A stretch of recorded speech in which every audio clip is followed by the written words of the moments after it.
nandun agad. Isa ka na din sa nagmamahal kay Carla. Siyempre naman. Special. Special. Hi guys! Once again, welcome back sa ating channel. Panibagong araw at panibagong reaction video na naman tayo.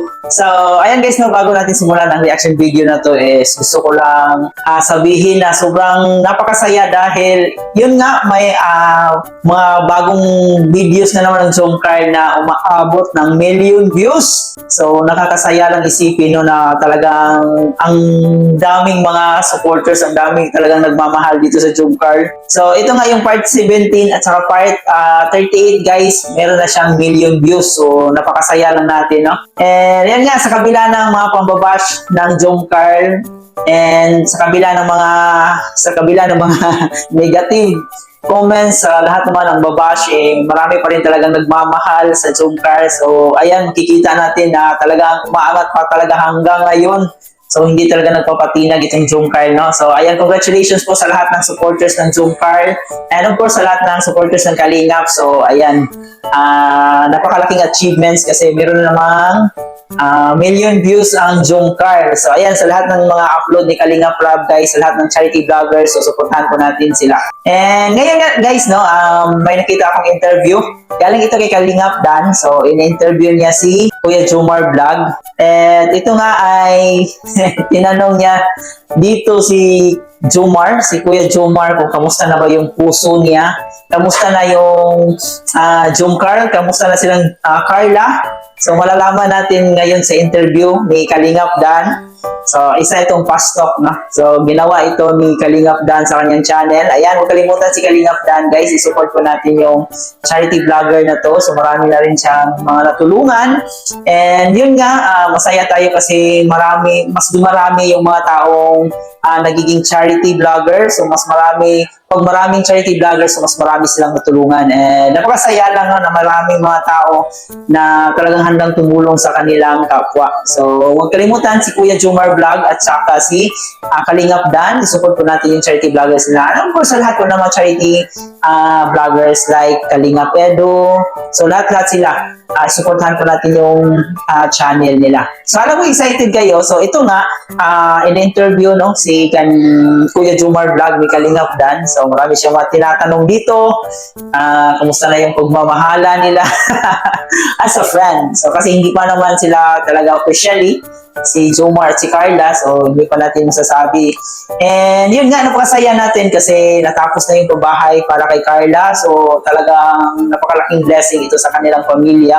And bilang isang supporter, so maging saya lang maging super saya natin, di ba? So napakasaya natin na natupad na yung kahilingan ni Carla na mabigyan ng pabahay yung pamilya niya, so sobrang saya po natin talaga.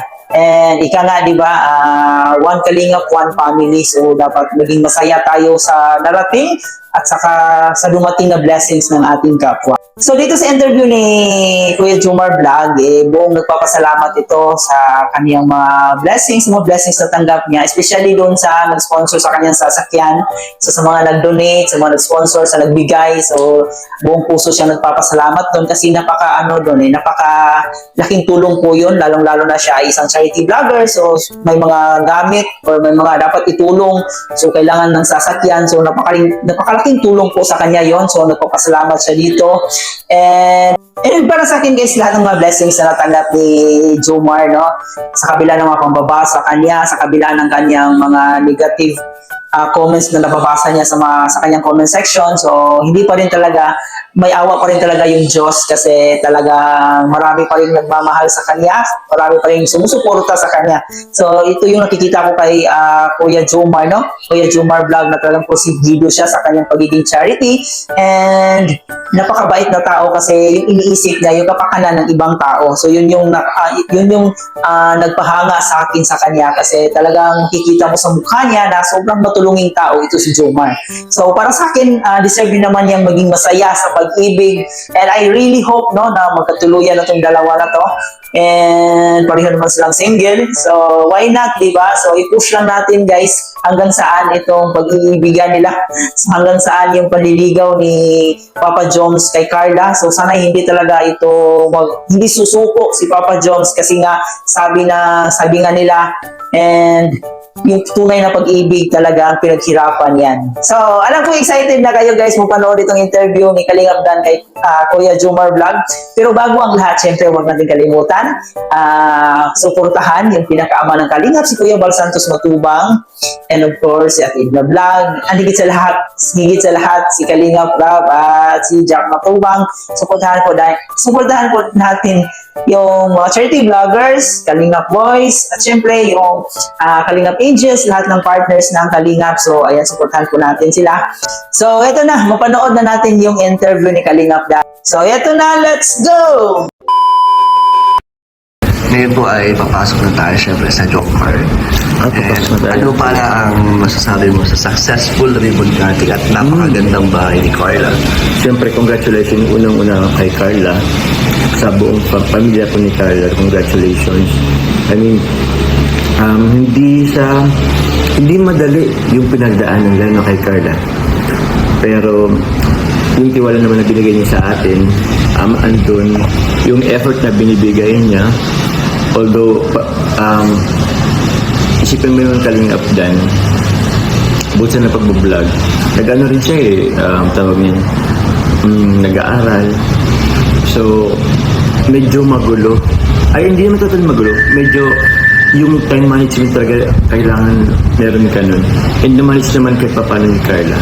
Nagagawa naman. Pag kailangan siya ni Kalingap Rob, nandyan siya. Diba? Nandyan siya. Tapos hindi niya rin napabayaan yung kanyang pag-aaral with honors pa nga. Wow. So yun, congratulations sa kanila.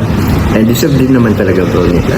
Yun, kung anong meron sila ngayon na natanggap na blessings. Oo. Deserve naman nila. So anong masasabi mo kay Carla bilang isang kalab team mo or partner? Masasabi mo na grabe yung success at yung blessings na dumating hindi lang sa kanya pati sa'yo. Thank you Carla kasi tawag yan sa effort natin parehas. I mean, siyempre nung una hindi naman agad madali pero marami na yung pagsubok na pinagdaanan ni Carla. Madami rin bro, hindi puro lahat okay. So eventually naman bro, naging okay kami, naging magkaibigan and mas close na kayo. Mas close na kami. Mas komportable na kayo sa isa't isa. Oo, di naman bro. Kaya yun, and sana magtagal pa yung ano namin, yung pagsasamahan. And masaya rin kasi Kalingap Dan na dun sa ano namin meron kami ngayon, kahit yung iba na blessings din. Yung ibang natin kayo boys, partners, sila Ato, andun na kumbaga na blessing din. So it's a win-win para sa lahat. And siyempre nakapag-inspire din tayo ng mga tao, ng ibang tao. Minsan sabi nga na stress reliever nga pero yun, basta aside po dun, ano ba dun? Basta thank you. Asan ba tayo? Pero may plano ba si Carla mag-vlog na na-open niya ba sa'yo? Kasi tapos na yung yung pabahay. Opo. So pwede na siyang magmukha ng channel. Nasabi ko sa iyo Carla na may plano siya. Oo, nabanggit naman na yun sa akin dati. Na parang gusto niya rin daw mag-vlog. Isa ka na din sa nagmamahal kay Carla. Siyempre naman. tayo, hindi lang ako. For sure, lahat naman tayo. Pero siyempre ikaw parang Special. Kaya abangan nila. Maganda yan. Actually, na-curious nga din si Kalingap Parab. Kung ano yung nakasulat? Kung ano yung nakasulat? Oo, tapos yung request nila, yung liham daw. Balikan ko daw yung liham. Sinasabi nila yun sa comment kay Rab. So, na-curious sila kung ano yun.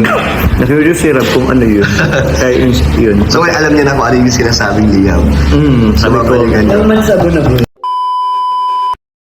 So, di ba guys, makikita mo sa mukha ni Jomar na sincero talaga siya, no? Sincero siya sa kanyang nararamdaman para sa ating baby Carla. And yun naman talaga dapat bilang isang lalaki na dapat seryoso ka. Kasi malalaman din yan ng babae na kung seryoso ka o hindi. So, di ba? So, nakikita din naman natin kay Papa Joms na talagang napakaseryoso niyang tao. So, yun yung nakaka-admire sa kanya. And ayun, sa kabila ng mga pagsubok, sa kabila ng mga maraming bashers, talagang nananatili pa rin siyang matatag. Ayun, hindi siya nagpatinag sa kanyang mga bashers. So, napakaganda kasi ng adhikain ni Kuya Jomar Vlogs, no, na talagang itong charity vlogger niya is marami na rin siyang natulungan. So, napakasaya natin doon. And si Jomar kasi guys, yung klaseng tao na kayang ipaglaban yung kanyang pag-ibig, nararamdaman para sa ating Bibi Carla. So siguro yun yung pinanghuhugutan din ng lakas ni Carla na hindi man siguro pa sa ngayon na sasagutin na kita, Papa Joms, pero may tamang panahon dyan kasi nakikita ko yung kabutihan mo at yun yung gusto ko, di ba? So siguro yun yung nasa isip ni Carla. Pero nga dahil meron pang priority si Carla na dapat niyang unahin, so siguro i-set aside muna niya yung pag-ibig na yan, di ba? So parang ganun yung nangyayari. And ayun, para kay Papa Joms, huwag lang siyang titigil. Diba? So, pagbabasihan talaga natin yung mga sagot ni Papa Joms, talagang makikita mo sa mga mata niya na talagang napaka-special para sa kanya si Carla. So, dawi kasi niya talagang binabanggit yung pangalan ni Carla, talagang makikita mo sa mukha niya na, ay, sana sasagutin na talaga ako ni Carla. Yan yung nakikita natin sa mukha ni Papa Joms. No? So, ayan, we really hope na sasagutin ka niya. Di ba? So, wag lang natin mamadaliin.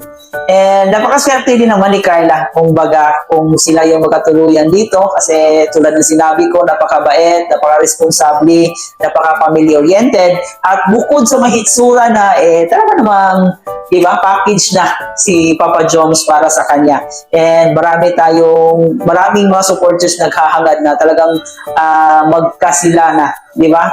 So, yun yung talaga yung pinaka-ano natin, ipupush na magka-ibigan na nga talaga itong dalawa na to.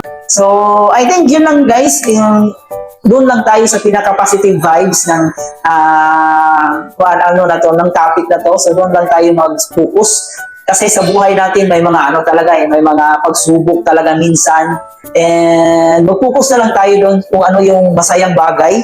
So, i-ignore na lang natin yung mga negative vibes kasi hindi rin lang naman nakakatulong yan. So, anong masasabi niyo guys dito sa ating reaction video? So, mag-comment kayo sa baba. Maraming salamat sa panonood at hanggang dito na lang yung reaction video natin. Huwag kalimutan mag-like, share, comment, and of course, mag-subscribe na rin. Thank you for watching.